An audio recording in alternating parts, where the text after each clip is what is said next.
Hello, welcome to the Web3 Enabler Real World Blockchain Podcast. I'm here with Antonio Brasse, CEO and co-founder of BlockQuake. Thank you for joining us, Antonio. Thank you for having me. So, Yeah, how has your past experience as an auditor helped with your work as a crypto executive? What's involved in running an exchange that is regulatory driven? so from my perspective, um, running a crypto exchange company that actually is trying to abide by laws and focus on customer protection, you need to have like that perspective, that viewpoint, to be able to do that. And it so happens my particular background, it is very regulatory heavy, and regulatory risk is probably the number one risk within the world of crypto. And prior to jumping into the wild, wild west of the crypto world, I did work in financial services for like a good decade, 15 years, where I worked in internal audit, worked on a lot of audit compliance, regulatory risk management type work.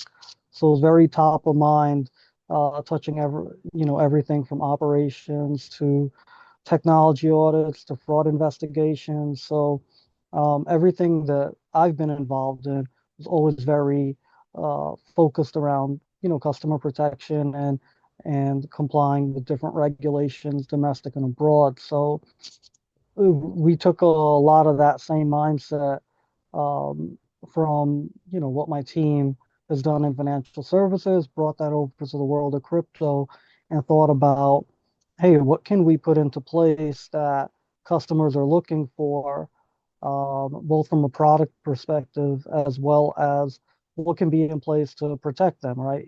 Here we are years later, we still see cybersecurity incidents, exchanges being hacked, customers losing their funds, um, fragmented liquidity still, a lot of things still costing a lot of money in crypto, and we're here to address a lot of that stuff. So I think it comes back to mindset, just having come from that perspective where we were myself and my team that comes from a similar background. We always did have that focus on consumer protection. So we're just translating that over. Very good. Yeah, it should always be everything regarding security and compliance should always be really integrated into the full development cycle, into the full audit, into the full operational cycle. It should never be an afterthought.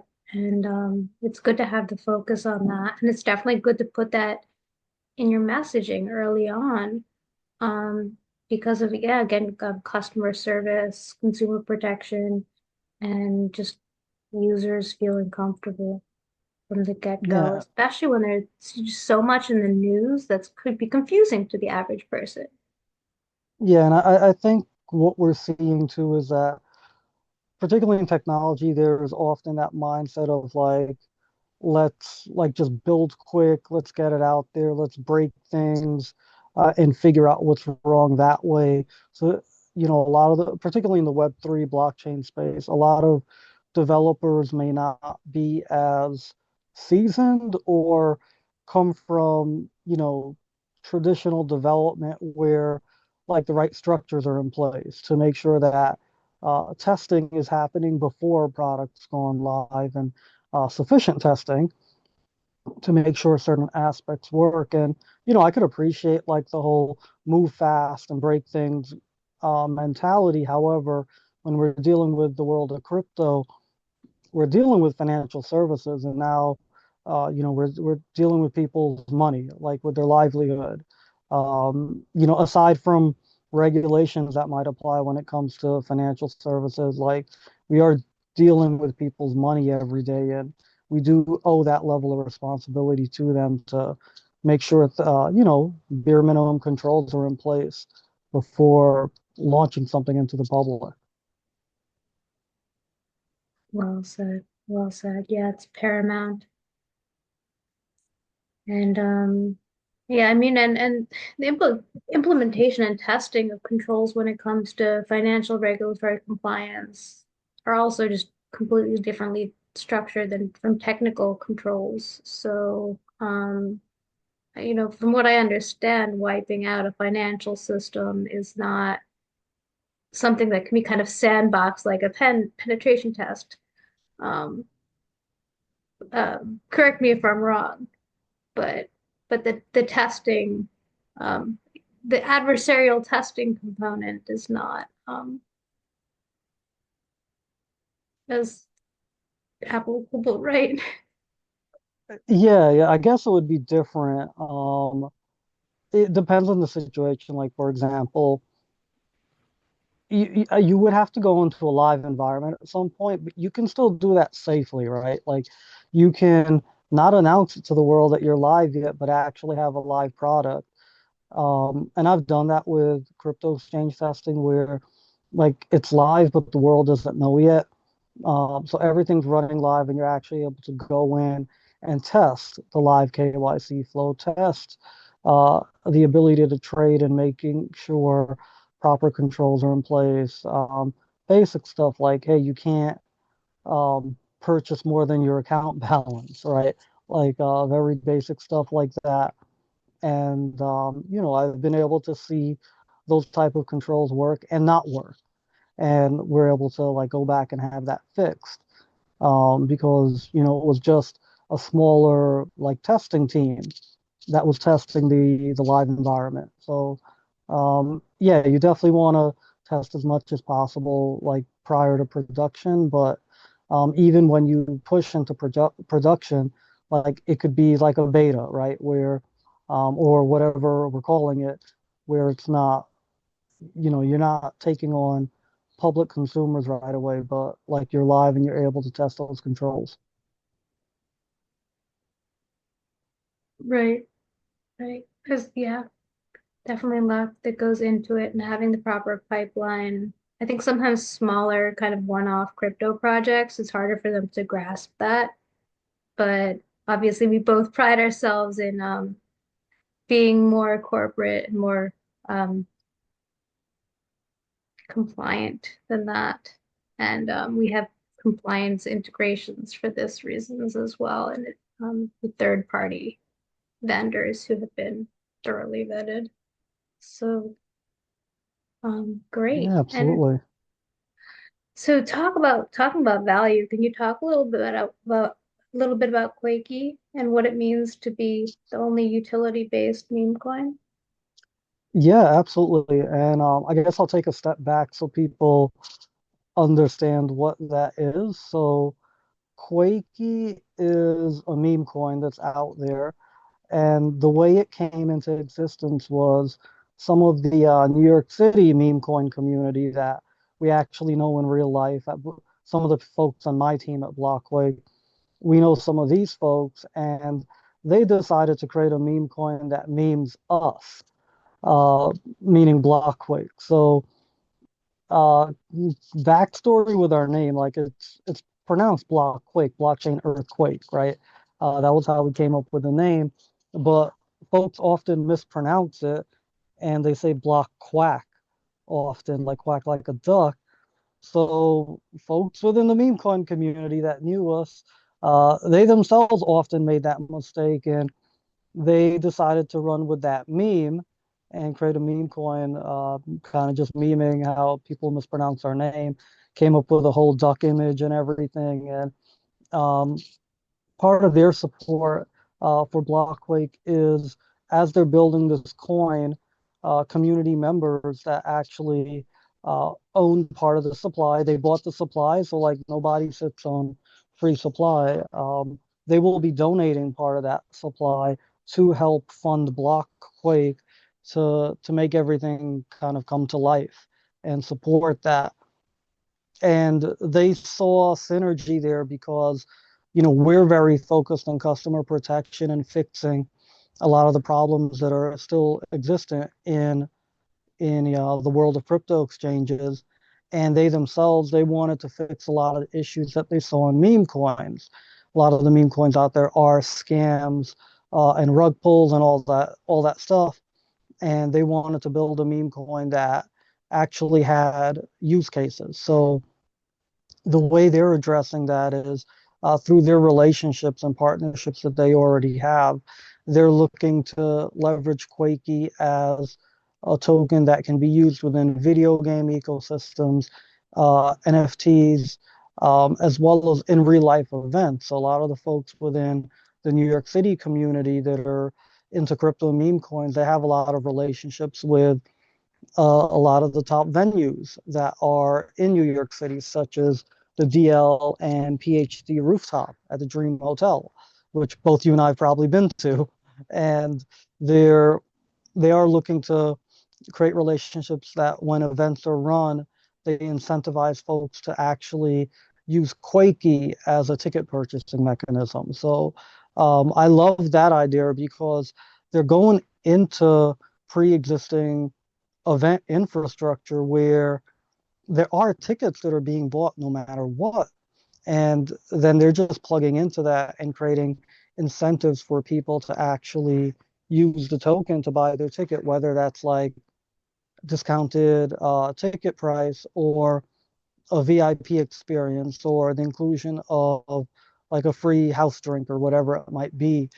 So I love that aspect. And then on our end, because of the support they're giving us regarding donating funding to us, we're looking to add further utility once the crypto exchange is launched, where Quakey holders will be able to get trading fee discounts. And we're talking through additional perks as well. So yeah, that's the backstory on Quakey. And one of the other big things is that people are putting their face out there. So a lot of the folks that are in that community, they don't hide their face like most meme coin people do. They have their names out there. They're often doing Twitter X spaces all the time. They're doing in real live events. So like they're always throwing a party practically every week where they get people from the community out to, any venue in Queens or Manhattan where they're just getting people together, connected, and um, just hanging out in real life. So these are things we don't see within the meme coin space. Well said, well said. Yeah, just that the personalities behind it. You definitely see that discrepancy in the different areas of crypto. But yeah, I definitely automatically, prior to meeting you, associated with the meme coin community with those monikers. Yeah. Um, so super interesting to know about that. And you run a lot of events as well, right? Yeah, I am. Yeah, thank you for that segue. I do, I do get involved in a lot of events. I either help organize or I just participate. I know, like we met at a XRP related event, and yeah, I love to go to crypto events. I love XRP, and some of the folks that were kind of in the same room, um, like that night that we met, I'm involved in a number of things with them. So in addition to like Quakey having the Quakey community having events, I'm also involved in a lot of like leadership training stuff where a lot of folks I know will put together charity fundraising events. So usually every couple of months, part of that where I'm helping to plan a charity event with a particular group of folks supporting a charity that they're looking to support. And tonight we happen to have one. When people do listen to this or watch this, January 21st, 2025, um, there will be an event. There's an event I'm going to tonight where it'll be out in Long Island City, and it's for a cause. Um, and people buy their ticket, buy food, drinks, and just have a good time. And a lot of folks from the Quakey community will be involved in that too, whether they're DJing, providing entertainment, other services. So definitely, I try to always like put all those things together. Like networking plus like for a cause, and also like supporting the crypto space at the same time. Like these are things we can constantly always do together. So like, we're hitting on all cylinders, and like doubling up, tripling up on what an event can mean. Oh, good. Oh, good. Yeah, I mean, and just, the way you phrase that last bit in of itself is just says a lot. It's a lot about it is a lot of it is about making something digital have meaning to various stakeholder groups. And when you can combine those, that's where you're really innovating the space. So for example, our focus on bridging the gap between the crypto natives and the enterprise world, being able to bridge those gaps using crypto as a means is, I think, where the future is. And I know that it brings me joy being able to create that as well. So, and yeah, community is a big part of that. Um, and community is a very scientific and measurable component of a lot of crypto. So, for example, how voting takes place too. So, yeah, I mean, having that holistic, integrated approach is, I think, just so important. Yeah, absolutely. Yeah, but it's exciting times, right? Like there's a lot going on. We're probably entering a bull market again. Um, Inauguration was just yesterday, with a new incoming administration that is crypto friendly. I know everyone's got different political views, but politics aside, like the incoming administration will be great news for crypto. So for those of us in the space, like there's a lot to look forward to.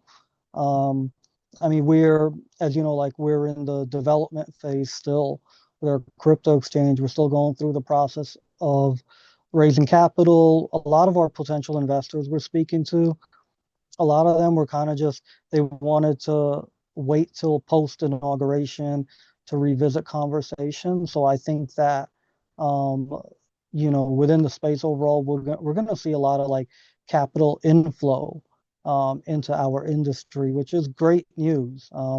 I know we hear some people talking about this administration is going to try to pass zero taxes on crypto.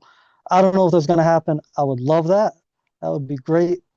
Um, but whatever happens is going to be better than the past. Very true. Yeah, I'm bullish about this bull market, if you Yeah, will. So, and not to mention there was that Trump meme coin.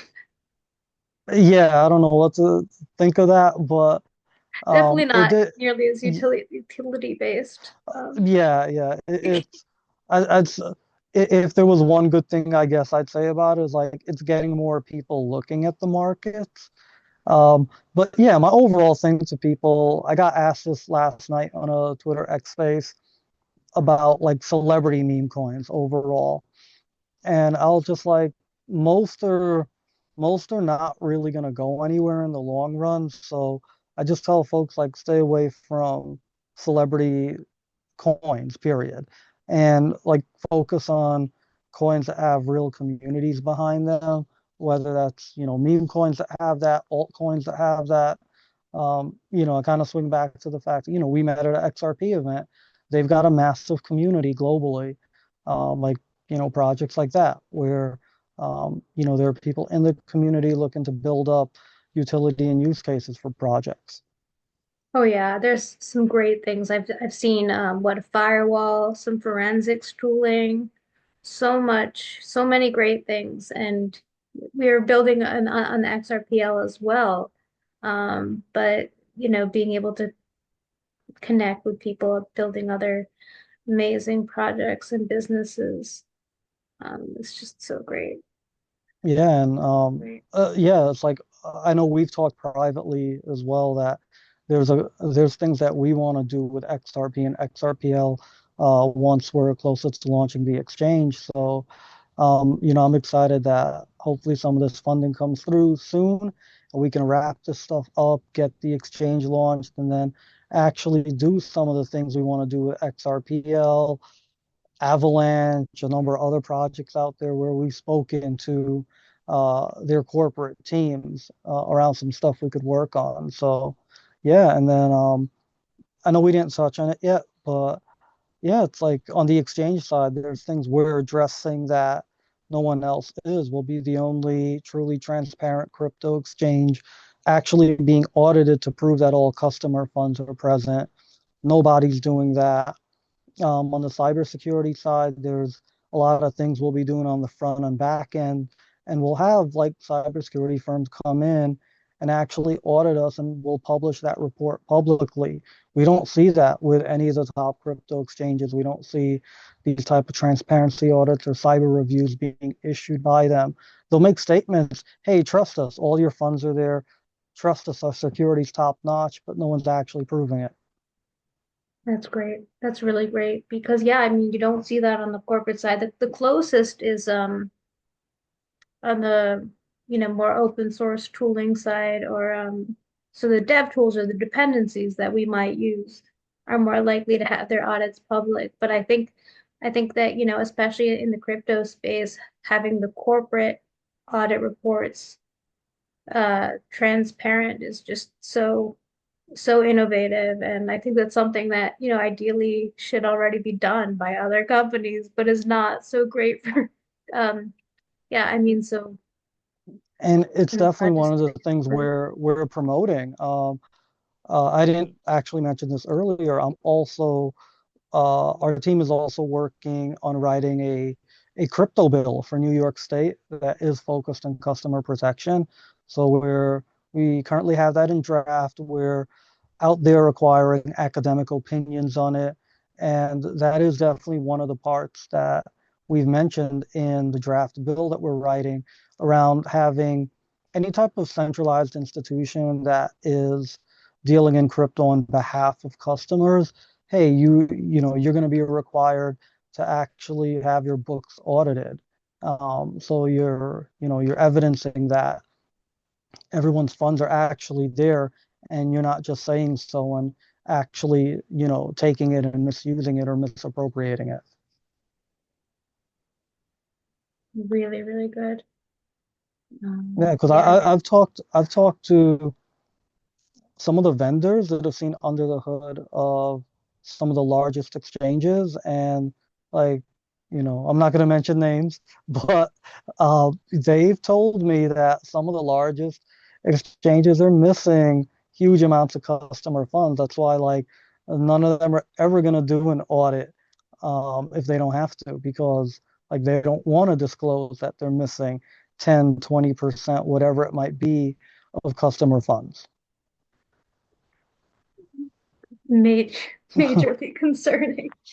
Yeah, really great to see something being done about that because it's terrifying. It's absolutely Yeah, terrifying. Whenever you don't see there's always a reason, and it's always terrifying. I am So, so glad you said that, like, because people have often asked me, even before I had those conversations with insiders, um, I knew, like, in my gut, things were not right because, like, my risk management background. If if someone's unwilling to be transparent, there's a reason, Uh, because there's probably something that's awry, and it's just common sense, and I tell people like when you're looking at the anything in the world of crypto, just like apply your basic common sense. Like what would you expect in like regular life? If you're not seeing someone do it, ask a lot of questions. yeah. Yeah, I mean, I like how you compare it to that, regular life, as you would say, because it's just, yeah, the parallel is there. It's really not much different in a lot of ways, and there's something to be said about it. And I think this isn't spoken about or discussed nearly enough. So, I mean, definitely more in the security space in general than anywhere else, but nonetheless, um, Yeah. still never enough discussion around that. Yeah, there's so many, like I feel like there's so many things we could talk about. Like back in the day, you had the Quadriga thing up in Canada. where like that one person had access to all the wallets. We supposedly he's dead or not, who knows? Um, and all $180 million lost. That's something that uh, like we talk about where one person shouldn't have access to all the crypto. There should be multiple layers of approval that are required, at least two to three to process transactions out. Like a lot of these are very typical standard financial services controls for financial systems. And, it works. So we really should be applying a lot of those things, with a lot of like crypto products that are out there as well. Oh, certainly, certainly, so important. So, thank you so much for joining Yeah, us. It was great having absolutely. you, Thank you. and yeah, have a great event. All right, thank you so much. Of course. Okay. All right.